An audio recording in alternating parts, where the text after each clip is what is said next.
Hello everyone, welcome to camp point. तो आज हम केमिस्ट्री लैब के अपरेटस के बारे में जानेंगे। बिल्कुल बेसिक से, अगर आप लैब में केमिस्ट्री लैब में फर्स्ट टाइम जा रहे हैं तो कौन सी चीज़ क्या है और किस चीज़ के लिए यूज़ होती है। तो आज हम स्टार्ट करते हैं केमिस्ट्री लैब अपरेटस को जानना, उनको क्या कहते हैं, उनकी क्या यूजेस हैं।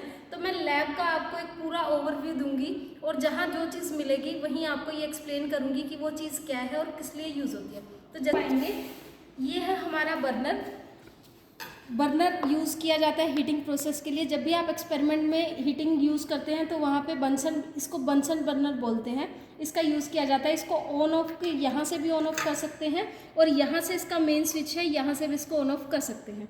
बर्नर के साइड में आप देखेंगे दिस इज़ अ स्टैंड, इसको टाइट्रेशन स्टैंड भी हम कह देते हैं। टाइट्रेशन स्टैंड इसलिए कहते हैं क्योंकि इसमें टाइट्रेशन ब्यूरेट लगती है, ब्यूरेट भी हम आपको दिखाएंगे। And this is the clamp, ये क्लैंप जो है एडजस्ट हो सकता है, आप इसको अपने कन्वीनियंस के हिसाब से कैसे भी एडजस्ट कर सकते हैं। So this is a stand and this is the clamp. यहाँ आप देख पाएंगे these are the test tube. जब भी आप कोई टेस्ट करते हैं तो इसका एक टेस्ट ट्यूब होल्डर होता है, जब हम वहाँ जाएंगे मैं आपको दिखाऊंगी। This is test tube. जब भी आप कोई केमिकल टेस्ट करते हैं और आपको क्वांटिटी स्मॉल लेनी है, जैसे कि इनऑर्गेनिक एनालिसिस हुई या ऑर्गेनिक एनालिसिस हुई, तो आप टेस्ट ट्यूब का यूज़ करते हैं। And this is a test tube stand. Test tube stand जो है वुड के भी होते हैं, आपके ऐसे वाले भी होते हैं।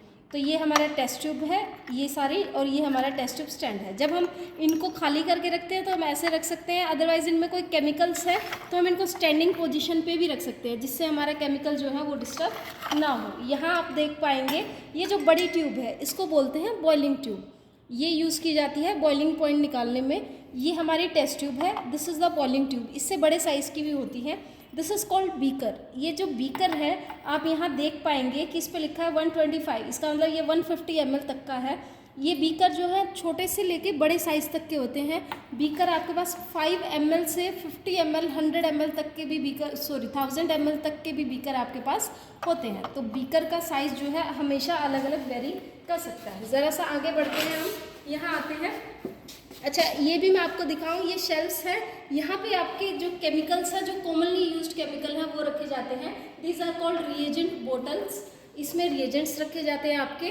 और ये जो बोतल है ये आपकी, ये यूज़ की जाती है डिस्टिल वाटर रखने के लिए। आप देख भी पाएंगे इस पर DW लिखा हुआ है, डिस्टिल वाटर इसके अंदर रखा हुआ है। यहाँ पे जो केमिकल्स रखे हैं जैसे कि डाइल्यूट HNO3 रखा है, NaOH रखा है, HCl रखा है, डाइल्यूट अमोनिया रखा है, ये सारे केमिकल्स जो रेगुलरली यूज़ होने वाले हैं। तो सेल्स पे हम वो केमिकल रखते हैं जो रेगुलरली यूज़ हो सकते हैं।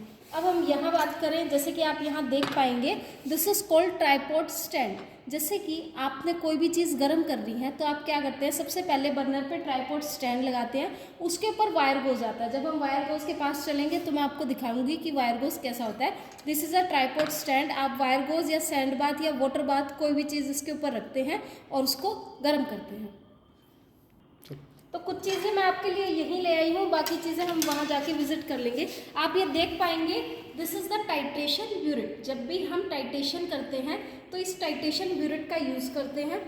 इस ब्यूरेट में हम यहाँ से जो हमारा केमिकल है फिल करते हैं।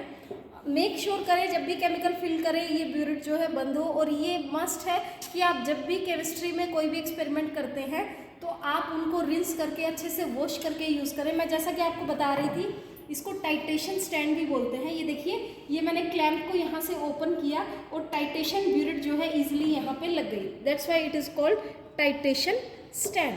तो देखिएगा यहाँ पे मैं कॉनिकल भी रख सकती हूँ, कॉनिकल भी हम देखेंगे क्या है। अच्छा, मैं आपको ये चीज़ बता रही थी कि हम इसके ऊपर sand bath, this is called sand bath, कब यूज़ करते हैं हम इसको, जब हमें लो हीटिंग देनी है। जैसे कि हम सब्लिमेशन प्रोसेस करते हैं तो वहाँ हमें लो हीटिंग देनी होती है, तो ट्राइपॉड स्टैंड लेते हैं और उसके ऊपर हम रखते हैं सैंड बाथ, जिससे हम जो भी चीज़ यहाँ रखेंगे उसको हीटिंग ज़्यादा नहीं मिलेगी, कम ही मिलेगी। This is called watch glass. किसी चीज़ को कवर करना है या कोई चीज़ इस पर डालनी है, आपको निकालनी है, ये साइजेस में अलग अलग हो सकता है, कभी छोटा भी होता है कभी बड़ा भी होता है। जिस अपनी एक्सपेरिमेंट के हिसाब से हम इसको यूज़ कर लेते हैं कि हमें छोटा लेना है कि बड़ा लेना है। This is called glass rod. आप इसको देख पाएंगे, ये पतली भी होती है, मोटी भी होती है। ग्लास रोड किस लिए यूज़ की जाती है, सपोज कीजिए मेरे पास ये बीकर है, इसमें मेरा कोई सॉल्यूशन है और मैंने उसको अच्छे से शेक करना है, तो ग्लास रोड की हेल्प से आप उसको ईजिली बहुत अच्छे से शेक कर पाते हैं। तो ग्लास रोड मस्ट है। कि आपको एक्सपेरिमेंट में आपके पास होनी चाहिए, ताकि आप अच्छे से उसको स्टर कर पाए, उसको अच्छे से हिला पाए सॉल्यूशन को। This is called wire goes. Wire goes किस लिए यूज़ होता है फिर से मैं बताऊंगी। जैसे कि मैंने अब बीकर है और उसको जल्दी से हीट करना है, डायरेक्ट हीटिंग देनी है, तो मैं ट्राइपॉड स्टैंड के ऊपर वायर गोज रखती हूँ और उसी पे अपना बीकर रख दूंगी, बर्नर ऑन कर दूंगी। यहाँ पे मेरे को जो हीटिंग मिलेगी वो डायरेक्ट हीटिंग मिलती है। अल्कोहल के केस में हम ऐसा नहीं करते हैं। अल्कोहल के केस में ना सैंड बाथ यूज़ करते हैं, ना ही वायर गोज यूज़ करते हैं, वहाँ हम वाटर बाथ यूज़ करते हैं। जब मैं वो बताऊंगी तो मैं आपको एक्सप्लेन करूंगी कि ऐसा क्यों। This is called tongue. ये किस लिए यूज़ की जाती है टोंग? जैसे कि सपोज कीजिए आपने यहाँ बीकर रखा और ये बीकर जो है वो गर्म अगर है तो आप उसको डायरेक्ट नहीं उतार पाएंगे, आप टोंग की हेल्प से टोंग लेंगे और उसकी हेल्प से आप अपना बीकर उतार लेंगे बहुत ईजिली, जिससे आपके हाथ को गर्म नहीं लगेगा और आपके ऊपर केमिकल गिरने से आप बच जाएंगे। This is called test tube holder. मैंने अभी आपको बताया था कि हम जब भी एक्सपेरिमेंट करते हैं तो टेस्ट ट्यूब ही लेते हैं, तो टेस्ट ट्यूब होल्डर से ही हम उसको पकड़ते हैं ताकि केमिकल हमारे हाथ पे ना गिरे, तो हम इसको ऐसे फिट कर लेते हैं। This is called test tube holder. Test tube holder में आप कोई भी चीज़ जैसे डालते हैं तो आपके ऊपर गिरने से बच जाती है, इसलिए हम हमेशा टेस्ट ट्यूब होल्डर का यूज़ करते हैं। तो अब आइए हम देखते हैं वाटर बाथ के बारे में, देखते हैं पिपेट्स के बारे में देखते हैं। तो जो चीज़ें हमें मिलती जाएंगी वो हम चीज़ें देखते जाएंगे। तो जैसे कि आप देख पाएंगे यहाँ चाइना डिश रखी हुई है हमारी, ये देखिए, this is called China dish. China dish mainly हम सब्लिमेशन में यूज़ करते हैं। ऑर्गेनिक एनालिसिस जब भी कभी हम करते हैं तो वहाँ पे जब लेसेंस एक्सट्रैक्ट बनाते हैं वो भी हम चाइना डिश में ही बनाते हैं। This is called China dish. थोड़ी सी आगे बढ़ते हैं हम अभी। ये देखिएगा यहाँ आ गए हमारे वाटर बाथ। जो मैं वाटर बाथ की बात कर रही थी, इसमें हम पानी भरते हैं और ट्राइपॉड स्टैंड के ऊपर रखते हैं। कब हमें इन्हें यूज़ करते हैं? जैसे कि सपोज कीजिए हमने सॉल्यूशन लिया और उसमें अल्कोहल है, तो अल्कोहल में आग लगने की जो संभावना है वो थोड़ी ज़्यादा होती है। तो हम क्या करते हैं, अल्कोहलिक सॉल्यूशन जब भी होता है इसको पानी से भर देते हैं और वो सॉल्यूशन इसके ऊपर रखते हैं और इसको रखते हैं ट्राइपॉड स्टैंड पे, जिससे हीटिंग जो है वो डायरेक्ट बिल्कुल सॉल्यूशन तक ना पहुँचे, सॉल्यूशन गर्म हो, और अगर बाय चांस गिरने के कहीं चांसेस भी हैं तो कोई लॉस ना हो, ना लैब में हो ना हमें हो, तो इसलिए हम यूज़ करते हैं। आप ये देख पाएंगे, दिस इज़ द फिल्ट्रेशन मग, आप मेजरिंग मग है, आप यहाँ ml देख पाएंगे। ये मेनली लैब अटेंडेंस के लिए यूज़ किया जाता है कि ज़्यादा क्वांटिटी में चीज़ें यूज़ करनी है या बनानी है तो वहाँ पे ये यूज़ हो सकता है। मैं आपको ज़रा यहाँ दिखाना चाहूँगी। This is called separating funnel.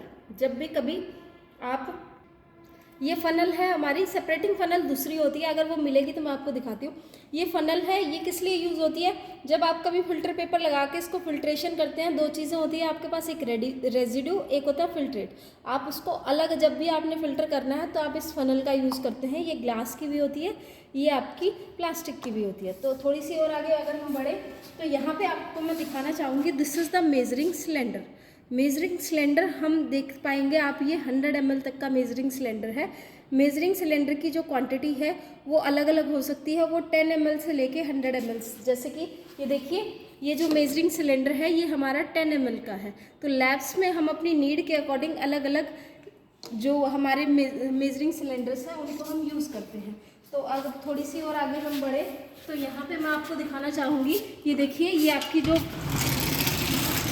Round bottom flask, this is round bottom flask. ये 250 ml की है। ये यूज़ की जाती है जब आपको हीटिंग एक्सपेरिमेंट करने हो। अच्छा, ऐसी राउंड बॉटम फ्लास्क भी होती हैं जिनके ऊपर जो आपके वो हैं, जिसके ऊपर हम एयर कंडेंसर भी फिट कर सकते हैं। इसके ऊपर आप एयर कंडेंसर नहीं फिट कर पाएंगे, अगर मिलती हैं तो मैं आपको दिखाती हूँ कि वो कैसी होती हैं। And this is the watch glass, ये हम डिस्कस कर ही चुके हैं। और आप ये देख पाएंगे, दिस इज़ पिपेट, आप इस पर लिखा हुआ देख पाएंगे, दिस इज़ 20 ml पिपेट। अगर आपको सॉल्यूशन 20 ml डालना है, कभी कभी मेजरिंग सिलेंडर से एग्जैक्ट नहीं मेज़र हो पाता तो हम पिपेट का यूज़ कर लेते हैं।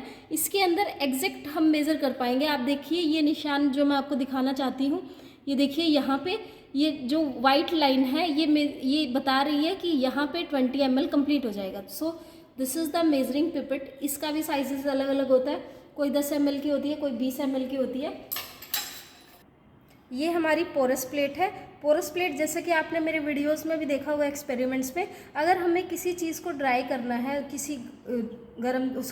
किसी वेट चीज़ को ड्राई करना है तो उसके लिए यूज़ करते हैं। स्पैचुला की हेल्प से हम रब करते हैं सरफेस पे उस प्रोडक्ट को डाल के, और ये पोरस प्लेट पे बहुत जल्दी ड्राई होता है। यहाँ आप देखेंगे, ये देखिएगा, ये हमारे ड्रॉपर होते हैं। हमें थोड़ी सी क्वांटिटी में कोई चीज़ चाहिए या कंसनट्रेटेड चीज़ चाहिए तो हम ड्रॉपर की हेल्प से उसको निकाल लेते हैं। यहाँ आप देख पाएंगे हमारे पास है एयर कंडेंसर। एयर कंडेंसर में वाटर कंडेंसर। वाटर कंडेंसर में हमारे पास 2 पाइपें होती हैं, एक इनलेट होती है, एक आउटलेट होती है। जब भी कभी एक्सपेरिमेंट अगर हम करेंगे तो मैं आपको एक्सप्लेन करूँगी कि वो किस लिए होती है, but this is the water condenser. आप थोड़ी सी और आगे अगर बढ़े तो यहाँ मैं आपको दिखाना चाहूँगी स्पैचुला।